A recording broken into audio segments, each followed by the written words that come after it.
Bonsoir à tous, merci d'être au rendez-vous pour une nouvelle édition sur Monaco Info, un JT ce soir en partie consacré à l'événement qui anime la principauté, le Grand Prix de Monaco. Et à peine le coup d'envoi de la 81e édition donnée, le drapeau à damier, synonyme d'arrivée, a fait son apparition des profondeurs à l'occasion de l'opération Poséidon, une mission caritative au profit de la Fondation Princesse Charlène. L'initiateur de ce projet, l'apnéiste Pierre Frola, nous en dira plus dans quelques instants. Et à l'approche des premiers tours de circuit et l'arrivée des spectateurs, l'ensemble des acteurs de ce Grand Prix est mobilisé pour assurer la sécurité du public. C'est le cas par exemple de la Croix-Rouge monégasque que nous avons suivi lors de son briefing. Nous serons aussi en duplex avec le directeur du secourisme et des opérations à l'international, Claude Fabretti. Le Grand Prix qui s'invite un peu partout, y compris à l'Association des jeunes de Monaco qui proposait dernièrement de se mettre dans la peau d'un pilote de Formule 1 ou d'un technicien mécanicien. Et puis deux expériences gastronomiques à découvrir en fin de JT ce soir, le Mahona qui nous rappelle que la vie est une fête et Norma qui anime la terrasse du marché de la Condamine. J-1 avant le Grand Prix de Monaco qui débutera dans un premier temps par les séances d'essai de Formule 3 et de Formule 2, mais aussi de la Porsche Super Cup. L'effervescence commence à monter dans les stands et le paddock et même jusqu'en baie de Monaco, car cette année, la 81e édition se part d'une mission caritative au profit de la Fondation Princesse Charlène. Le drapeau à damier, synonyme d'arrivée, a fait son apparition des profondeurs de la Méditerranée. Pour en savoir plus, nous sommes avec l'initiateur de cet événement baptisé Opération Poséidon. Bonsoir Pierre Frola. Bonsoir Émilie Rousseau. Je pense que c'est le seul Grand Prix où l'on va chercher symboliquement ce drapeau en eau profonde. Oui, c'est le seul Grand Prix où on va chercher un drapeau en eau profonde et c'est la 7e fois que ça a lieu. C'est une tradition qui remonte à quelques années. D'où vous est venue l'idée ? Je me suis rendu compte pendant une interview il y a quelques années, je pense que c'était l'avant-dernier record du monde que je faisais, qu'il n'y avait pas une réelle utilité à aller chercher une plaquette au fond de la mer avec un chiffre et que ça ne serve à rien d'autre qu'à avoir une place sur un podium. Je trouvais que c'était un peu désuet, un peu sans saveur et je voulais plonger, je voulais donner de la noblesse à mes performances et donc j'ai voulu le faire pour les autres.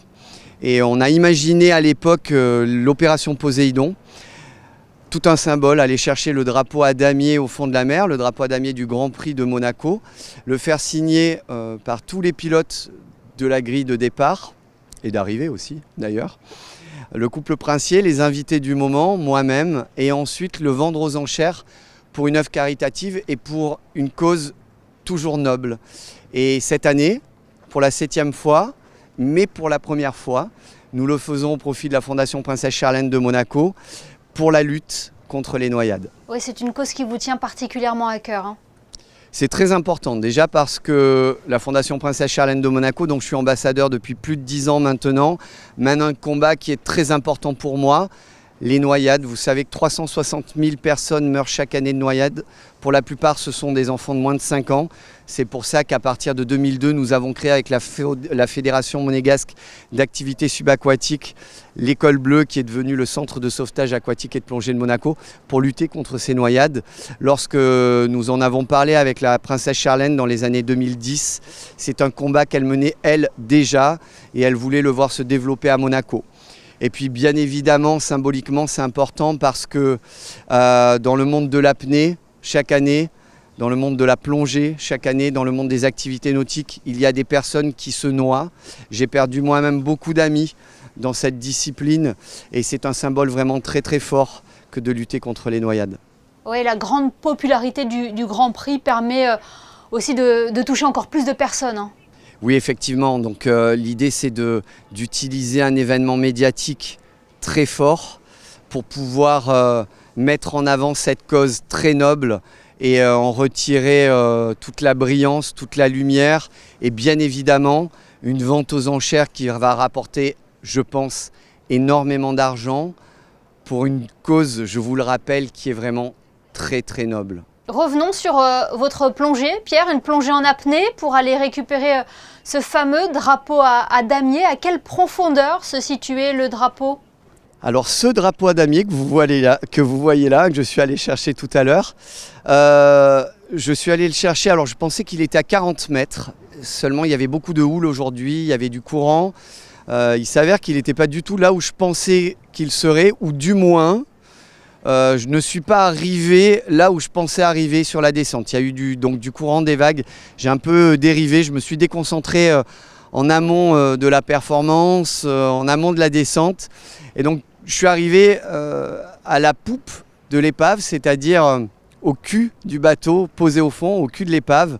Et il n'y avait pas le drapeau forcément, parce que le drapeau était à l'avant du bateau, à l'avant de l'épave, au fond de la mer. Et j'ai cru qu'il était posé à l'avant sur le sable. Donc j'ai longé toute l'épave en nageant, je l'ai cherché. Lorsque je suis arrivé à l'avant du bateau, il n'y avait pas le drapeau.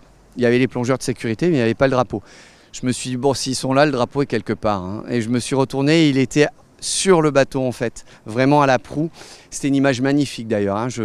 Quand je ferme les yeux, j'ai encore cette image de ce drapeau qui flotte dans la lumière, dans les phares. C'était sublime. Et donc j'ai dû remonter jusqu'à peu près 32 mètres. Donc j'étais à 40, j'ai dû remonter à 32 mètres pour le récupérer et le ramener à la surface. L'image magnifique aussi, Pierre Frolat, c'est quand vous brandissez ce drapeau à la sortie de l'eau. Bah oui, c'est un symbole qui est très très fort. En plus, il y avait Gareth Wistock dans l'eau et il nous a fait la surprise de s'équiper. Symboliquement, c'était super fort. La remontée, elle était pleine de joie. Je sais que c'était difficile pour le public, pour les médias présents, pour les gens qui ont supporté l'opération, parce que ça bougeait vraiment fort. Hein. Il y avait une mauvaise houle, elle était longue. Mais finalement, personne n'a été malade et je pense que tout le monde a apprécié le moment. En tout cas, vu du fond, c'était sublime. Oui, Gareth Wistock, on le précise, qui est le secrétaire général de la Fondation Princesse Charlène. Quand sera mis aux enchères le drapeau à damier, Pierre ? Eh bien, on va voir justement quand est-ce qu'il sera vendu aux enchères. La Fondation va très certainement organiser dans le courant du printemps ou de l'été une grande vente aux enchères où il y aura très certainement d'autres lots aussi. Je vous rappelle que tous les pilotes de Formule 1 vont signer ce drapeau, dont Charles Leclerc, le pilote monégasque, qui est le chouchou de tous les monégasques. On est tous vraiment très très fiers d'avoir ce jeune pilote super talentueux au volant d'une Formule 1 et en plus d'une Ferrari. On espère tous qu'il fasse son premier podium et sa première victoire pendant le Grand Prix de Monaco chaque année, et lui aussi. Et il signe ce drapeau, donc c'est vraiment un symbole vraiment très très fort.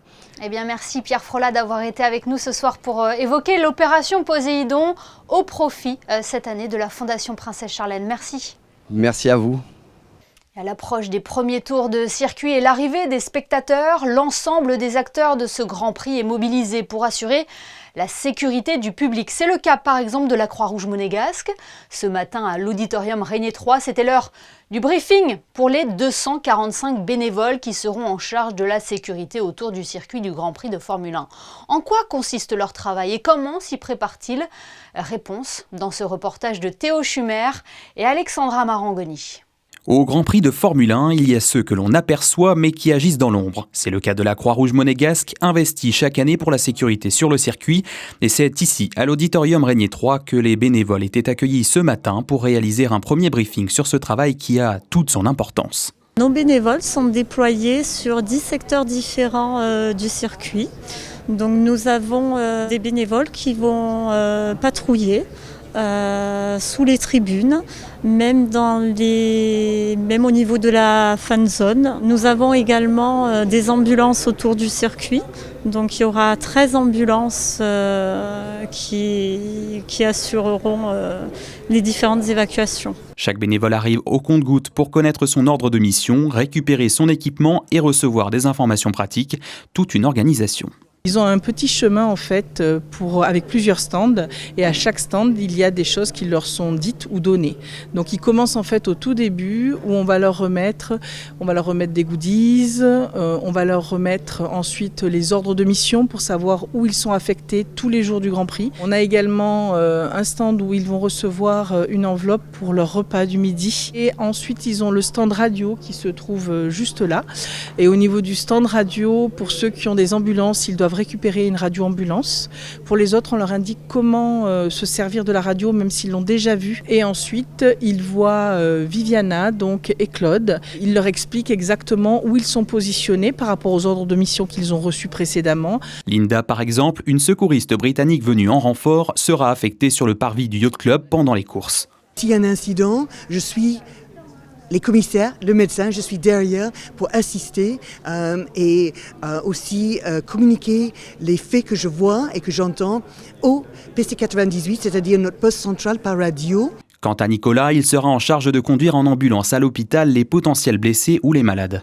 Puis s'il y a le poste de secours a besoin d'évacuer un patient ou un malade sur l'hôpital, on donnera le PC nous appellera pour qu'on puisse le prendre en charge et la transporter jusqu'à l'hôpital. Les bénévoles seront dès demain sur la ligne de départ pour le Grand Prix de Formule 1 qui commencera vendredi. Mais avant, ils sont tous attendus ce soir dans la grande salle de l'auditorium pour un dernier briefing général en présence des autorités monégasques. Bonsoir Claude Fabretti. Bonsoir Émilie. Vous avez donc accueilli aujourd'hui les secouristes qui seront mobilisés sur ce 81e Grand Prix de Monaco. Parmi eux, des renforts étrangers, des renforts nécessaires pour assurer vos missions lors de cet événement ? Nécessaire et indispensable, Émilie. 245 bénévoles de 8 sociétés nationales, majoritairement de la Croix-Rouge monégasque, 90, mais comme chaque année, on peut compter sur les renforts de nos collègues de la Croix-Rouge italienne, Croix-Rouge française, les Samaritains suisses, Croix-Rouge belge, Croix-Rouge allemande, Luxembourg pour les petits États, Andorre également. Et ces renforts sont indispensables.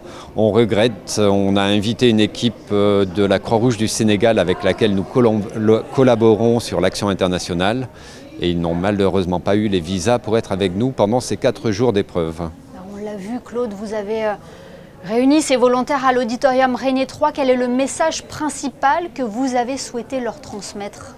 Alors le dispositif pour le Grand Prix de Monaco, pour la Croix-Rouge qui est essentiellement en charge de la sécurité du public, est très particulier. Comme c'est un circuit en ville, on a réparti le circuit en 9 secteurs différents, mais on n'intervient pas du tout de la même manière dans le secteur pelouse-rocher que dans le secteur SBM ou sur la tribune K.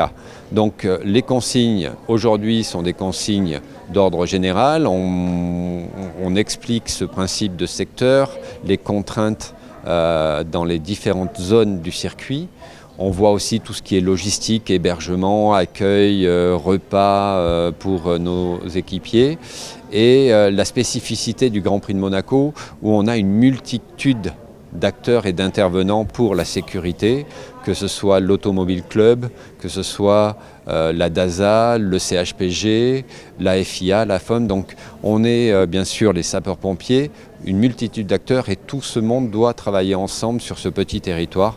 Donc c'est un peu le sens de cette journée où on va étudier chaque position, chaque jour pour les bénévoles en renfort. Et avant le grand briefing de ce soir qui rassemblera l'ensemble des acteurs en charge de la sécurité. Oui, j'imagine que c'est une logistique impressionnante, mais qui est rodée avec l'expérience. Puis vous venez déjà de vivre le e-prix et le Grand Prix historique. Oui, c'est rodé, mais malgré tout, il y a chaque année des nouveautés. Il faut surtout pas s'asseoir sur nos lauriers. Par exemple, même si cette année nous avons eu, comme vous l'avez évoqué, le e-prix et le Grand Prix historique, pour la F1, on va inaugurer une plateforme flottante gérée par les ports de Monaco et ça, c'est encore quelque chose de nouveau. Vous le savez aussi, une hospitalité qui a ouvert pour le Grand Prix historique qui sera différent pour la Formule 1 en haut à l'entrée des stands et des cheminements pour le public qui diffèrent puisque le parking de délestage des Salines a ouvert récemment et là aussi les points d'entrée sur le circuit et de circulation vont changer en ville et pour arriver vers le circuit et pour repartir du circuit chaque jour d'épreuve. Alors là, on se concentre sur le Grand Prix de Monaco, mais vos missions se sont élargies avec la présence d'un public plus festif en soirée. Oui, c'est effectivement une évolution récente à Monaco. On a de plus en plus de personnes qui viennent à Monaco ou sur la Riviera, puisqu'on est concomitant avec le Festival de Cannes, où on a une multitude de DJ, de soirées organisées et à Cannes et à Monaco, avec des gens qui viennent juste pour faire la fête. Ils attendent la fin des épreuves, ils attendent que la piste ouvre et ils vont s'installer qui sur l'espace de la Darse Sud devant les établissements qui vont rester ouverts toute la nuit et sur les bateaux. Et c'est une nouvelle mission pour la Croix-Rouge puisqu'on a des personnes qui viennent en renfort mais qui ne verront pas les épreuves en journée, qui vont assurer des dispositifs de sécurité avec les médecins de l'État durant les nuits sur la Darse Sud. Claude, c'est une année particulière pour vous puisque la Croix-Rouge monégasque sera sur de nombreux fronts cette année, le Grand Prix actuellement, mais aussi le Tour de France en juillet prochain. Et les Jeux Olympiques, puisqu'on a 30 volontaires de la Croix-Rouge monégasque qui iront également prêter main forte à la Croix-Rouge française pour les Jeux Olympiques et Jeux Paralympiques en juillet et en août. Donc oui, très très grosse année en termes de secours pour la Croix-Rouge monégasque. 3 épreuves de sport automobile, le départ du Tour de France et JO Paralympiques. Donc on a besoin de toutes nos ressources humaines et de nouvelles éventuellement qui seraient prêtes à nous prêter main forte pour venir faire du secourisme à la Croix-Rouge monégasque. En espérant que votre message soit bien reçu. Merci beaucoup Claude Fabretti. Bon Grand Prix à vous et à vos équipes mobilisées sur l'événement. Merci à vous Émilie et à toutes vos équipes également. Et c'est tout un pays qui vibre au rythme du Grand Prix, si bien que le monde associatif organise aussi des manifestations en lien avec la Formule 1. Exemple ce soir à l'association des jeunes de Monaco. Elle proposait dernièrement de vivre l'expérience Grand Prix de Monaco de façon très réaliste, avec notamment un simulateur et une animation pit-stop sensation garantie. Le reportage d'Anaël Marquez et Camille Caloni. Se mettre dans la peau d'un mécanicien de Formule 1, c'était possible à l'AJM grâce aux animations Red Bull organisées par l'association. Agilité, concentration et surtout rapidité, de nombreux jeunes monégasques se sont prêtés au jeu avec un seul objectif, changer les roues de la monoplace le plus rapidement possible, comme lors d'un véritable pit stop. C'est très intéressant et puis il faut être rapide. On est 3, donc un qui enlève le pneu, l'autre qui le dévisse et qui le revisse et l'autre qui remet le pneu. On n'avait rien à faire après les cours, donc on est venu voir et puis on a bien fait. D'autres animations Red Bull étaient aussi disponibles, des simulateurs de course pour conduire sur les plus grands circuits du monde ou encore un jeu de rapidité sur lesquels les pilotes s'entraînent pour tester leurs réflexes. Mais avant tout, ces animations étaient là pour divertir les jeunes et leur faire passer du bon temps. Le but de l'association, c'est d'avoir vraiment une salle où toute la jeunesse de Monaco peut se réunir et se divertir. Donc on essaye de mettre en place des activités et des événements pour soutenir toute la jeunesse. Il y a plein d'activités, que ce soit du ping-pong, baby-foot, des choses assez classiques. Et on essaye aussi de vouloir mettre en place des choses un peu extérieures, comme par exemple des kartings ou des événements à thème aussi qu'on pourrait faire au sein de l'asso. Pour participer aux activités de l'association des jeunes de Monaco, il vous suffit d'être résident de la principauté, d'y être scolarisé, d'y travailler ou bien d'être monégasque et d'avoir entre 16 et 30 ans. Et vivez également le Grand Prix de Monaco en direct sur notre antenne à partir de demain. À suivre dès 13h05 ce jeudi, les séances d'essai de Formule 3 et de Formule 2 et de Porsche Super Cup. Retrouvez l'intégralité de la programmation sur nos réseaux sociaux. En tennis, Valentin Vachereau poursuit son aventure à Roland-Garros, opposé en qualification au Français Enzo Couaco. Il a rendu la même copie que lors de son dernier match. Mené dans le premier set, il a su inverser la tendance et s'imposer 4-6, 6-3, 7-5.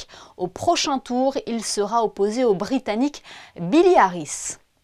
En basket, la Roca Team entame sa série de demi-finales de play-off jeudi soir avec le match 1 face à Bourg-en-Bresse, à Gaston-Médecin. Privés de titre cette saison, les Monégasques n'ont plus que la Betclic Elite pour garnir leur armoire à trophées. Écoutez le meneur de jeu Mathieu Strazel et le coach Sacha Obradovic au micro de Frédéric Elion. Une équipe qu'on a l'habitude de jouer, ils ont l'habitude de nous jouer aussi. Sans trop parler de l'année dernière, ils nous ont posé pas mal de problèmes aussi. Pendant la saison régulière, donc voilà, tout simplement j'espère qu'on va mettre toutes les chances de notre côté pour essayer de faire comme l'année dernière en play-off et de se rendre la tâche facile. Mais bon, j'imagine qu'ils vont tout faire pour pas que ça se passe comme l'année dernière. Je connais Freddy, je sais qu'il a ce sentiment revanchard, donc il va falloir qu'on redouble de concentration. Great physicality, EuroLeague, like defense. This is first. Not giving them, like easy baskets in a fast break. Control, of course, the top talent in Rissa Sher. He's still in a great shape. Main creators to stop, on the other hand, we had, let's say, pretty solid game against Le Portel. Even though missing some guys, I think, we should continue with the same, let's say, atmosphere, with the same confidence. Un peu un sentiment d'urgence pour tout le club, pour tout le staff, pour tous les joueurs. Donc voilà, l'important, ça va être de remporter ces 6 derniers matchs pour aller chercher un titre. Monaco-Bourg-en-Bresse, c'est donc ce jeudi à 19h à Gaston-Médecin. En cette période de Grand Prix, de nombreux restaurants monégasques rouvrent leurs portes pour la saison. C'est le cas du Mahona, un établissement qui a vu le jour l'an dernier pour la période estivale, essentiellement au Monte Carlo Beach. Alexandra Pagny et Lionel Bernardi s'y sont rendus la veille de l'ouverture pour vous présenter les nouveautés de cette saison. Replongé dans le Monaco iconique des années 60, ambiance cabaret pour revivre les soirées dansantes monégasques où les vedettes de l'époque venaient faire la fête tous les étés. Pour cette seconde saison, la déco est encore plus chaleureuse, comme un cocon glamour et rétro au bord de l'eau.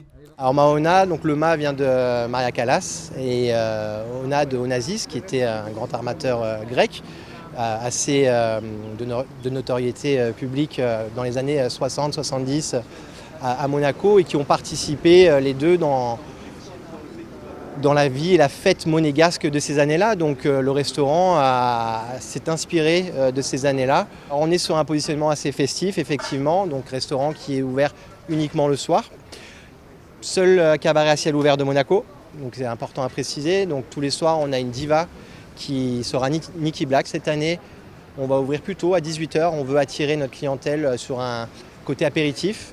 Donc on aura l'offre d'Aspartagia qui veut dire en monégasque à partager, où on va avoir la possibilité d'avoir des petites planches qui nous seront servies en même temps que nos cocktails ou nos bouteilles de vin ou de champagne. On sera sur une offre très attractive et afin de développer un petit peu ce côté-là qui nous a un petit peu fait défaut et qu'on aimerait développer cette année. Le restaurant à ciel ouvert Mahona propose une cuisine locale raffinée avec une vue imprenable sur la Méditerranée. Des jardins qui commencent à pousser ici au soleil et les plats qu'on propose, c'est vraiment une cuisine familiale et locale. On peut retrouver, comme on a vu, des raviolis à l'adobe, mais on a aussi la bouillabaisse, on a aussi le chapon farci avec les blettes et le tien de légumes. Côté sucré, on a les desserts qui ont été de la tradition, donc la millefeuille Prince Albert, le baba au rhum et le limoncello au choix du client. On a vraiment essayé d'amener le côté tradition d'ici, de Monaco, dans l'assiette. Une carte qui met en valeur les plats régionaux et évoluera au fil des mois, comme ces raviolis à l'adobe proposés pour ce début de saison. Les raviolis, on les fait avec des jus de bœuf, vin rouge. Après, on va les assaisonner avec des tomates séchées, des olives, le parmesan et bien sûr la sauce de daube qui est réduite et qu'on va utiliser pour assaisonner notre ravioli. Là, les raviolis à Mahona, on les fait comme vous voyez, un par un à la main, à l'ancienne. Mahona a gardé la même philosophie qu'à l'époque, célébrer la joie et le partage. La joie et le partage, c'est comme cela que l'on pourrait aussi définir notre journaliste Christinda Tomel qui incarne votre rubrique Ceux qui font Monaco. Bonsoir Christinda, pour ce nouveau numéro, on vous retrouve ce soir du côté de la Condamine. Oui, et aujourd'hui nous nous retrouvons dans l'antre préféré des Monégasques et des résidents. Nous parlons bien sûr de la place du marché. Alors juste au-dessus de la place du marché se trouve un petit établissement qui a vu le jour il y a 1 an et demi de cela, chez Norma, un succès en principauté. Écoutez son histoire.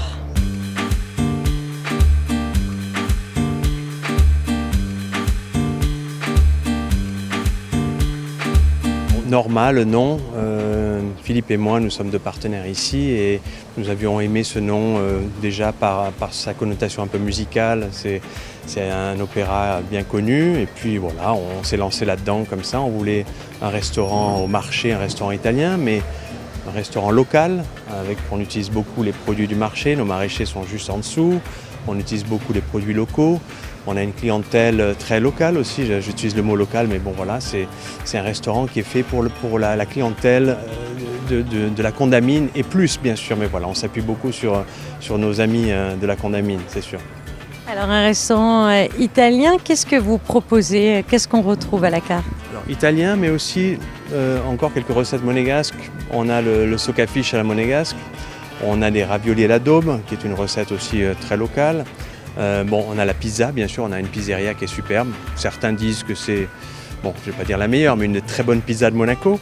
Mais voilà, une cuisine italienne très familiale, avec des plats qui changent au fil des saisons. Mais voilà, avec des prix très abordables. Tous les jours, on a des spécialités, on a une formule à 24 € qui change tout le temps, etc. Donc voilà, c'est avec une atmosphère, une petite terrasse très agréable, un peu ensoleillée. Nous sommes ouverts midi et soir, avec un apéritivo l'après-midi, un peu de musique le jeudi, vendredi. Mais voilà, la lumière change bien sûr, mais on a une pergola qui s'ouvre et qui se ferme. Et un peu loin de la rue, donc vous n'êtes pas collé à la circulation, etc. On est un peu dégagé, ce qui vous donne un peu de calme en plus. On voulait que les gens se sentent bien, qu'ils se sentent un peu chez eux. Donc je demande à notre personnel, à notre équipe d'être très souriante, très accueillante, très flexible aussi. Si quelqu'un veut quelque chose qu'on peut faire, on le fait. Donc voilà, une atmosphère familiale avant tout. Alors vous l'aurez compris, si vous avez envie de goûter aux spécialités culinaires bien de chez nous, mais également d'Italie, bienvenue chez Norma. Le restaurant vous accueille midi et soir. C'est noté. Anaëlle Marquez nous a rejoint en studio pour les prévisions météo. Anaëlle, quelle est la tendance pour la journée de jeudi ? Eh bien Émilie, demain l'instabilité et les nuages seront présents en principauté. Après une matinée ensoleillée, le ciel se couvrira. Au fur et à mesure de la journée, quelques averses seront même possibles l'après-midi. Du côté des températures, pas de grands changements par rapport à aujourd'hui. Elles seront comprises entre 16 et 20 degrés. Et en ce jeudi 23 mai, nous souhaiterons une bonne fête à tous les Didier. Et c'est donc une information à prendre en compte par les pilotes. Les premiers essais de Formule 3, de Formule 2 et de la Porsche Super Cup pourraient donc se faire sous la pluie. Ce journal est à présent terminé. Merci de nous avoir suivis. On se retrouve demain à 19 h pour un nouveau JT. Passez une excellente soirée sur Monaco Info.